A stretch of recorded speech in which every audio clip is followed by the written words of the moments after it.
ఎవరి అమ్మాయి? ఎవరో తెలియదు, పాము గారి చచ్చిపోయింది. పొద్దుటి నుంచి ఇక్కడే పడింది. తలాకాస తందలేసి దానం చేద్దాం అనుకుంటున్నాం. ఆ పని చేయొద్దు, నేను వెళ్ళి పోలీస్ రిపోర్ట్ ఇస్తాను. అంతవరకు ఇలాగే ఉంచండి. Hello hello, police station inspector Mohan గారు ఉన్నారా? లేరు. What you want? నేను డిఎస్పీని మాట్లాడుతున్నాను. Good morning sir. ఊరు బయట తుప్పల్లో ఒక గుర్తు తెలియని ఆడపిల్ల శవం పడి ఉంది. అక్కడున్న జనమంతా పాము గారి చనిపోయిందని నిర్ణయించి తగలబెట్టడానికి సిద్ధంగా ఉన్నారు. పాము గరిచిందని పోలీసులు చేంజ్ చేస్తారయ్యా. అది కేవలం పాము కాడు కాదు సార్, అందులో ఏదో మోసం ఉంది. మీరు కల్పించుకుని పోస్ట్ మార్టం చేయిస్తే అసలు విషయం బయటపడుతుంది. అయినా దానికి మీ అబ్జెక్షన్ ఏమిటి? ఇంతకు మీరెవరు? నా పేరు గోపి, మోహన్ ఫ్రెండ్ ని. ఐసి, ఇప్పుడే పంపిస్తున్నాను. స్పాట్ ఎక్కడ? కొత్తపేట చెరువు పక్కన. సరే, పంపిస్తున్నాను. మోహన్, కొత్తపేట చెరువు పక్కన ఎవరిదో దిక్కులేని శవం పడిందట. ఆ సంగతి ఏమిటో చూడు. ఎవరో మీ ఫ్రెండ్ ఫోన్ చేశాడు, గోపీట. Yes sir.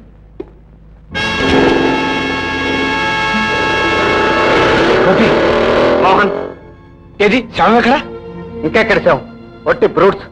అనాథ ప్రేతాన్ని తగలబెట్టడమే తమ ధర్మం అనుకుంటారు కానీ దాని వెనుక ఉన్న అధర్మాన్ని గురించి ఆలోచించరు. దహనానికి శ్మశానానికి తీసుకెళ్ళుంటారు. మనం వెళ్ళి ఆపాలి. Let's go. అలాగే.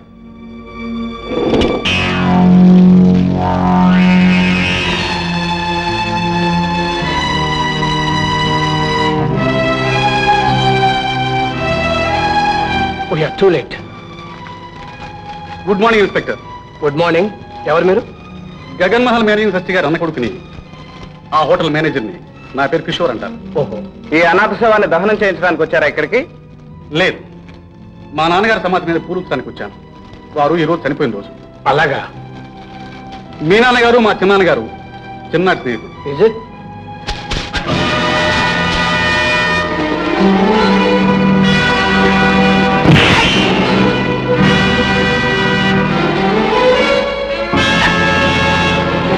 శవాన్ని తగలబెట్టింది ఎవరు? ఏమో, నాకు అదంతా తెలీదు. నువ్వు కాదు.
ఉండు, నేను రమ్మన్నప్పుడు రా.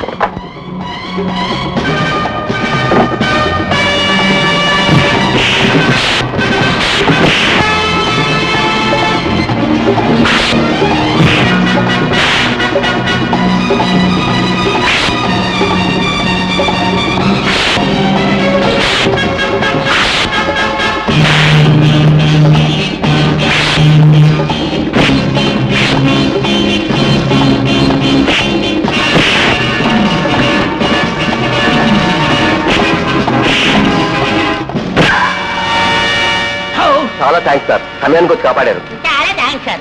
ఇక్కడికిలాగున్నావు, పారిపో, లేస్తే తంతాడు.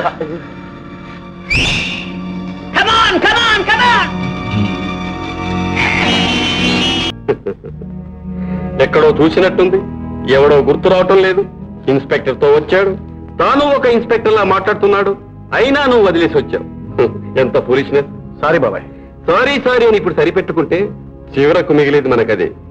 ఆల్ రైట్ కిషోర్, ముందు వాడెవడో తెలుసుకో. బాస్, కిషోర్ బాబు చెప్పేవాడు సామాన్యుడు కాదు, వాడెవడో సిఐడి.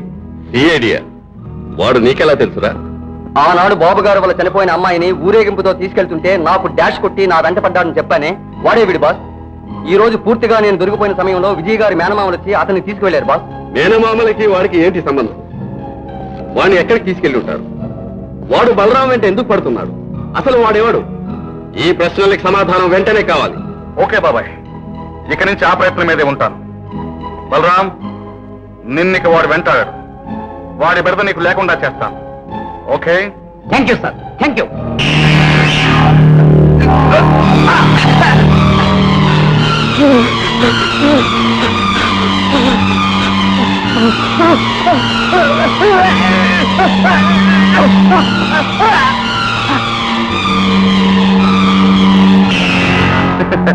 బాబాయ్ మళ్ళీ వాడు కనిపిస్తే వాడి గతి ఇంతే keep it up my boy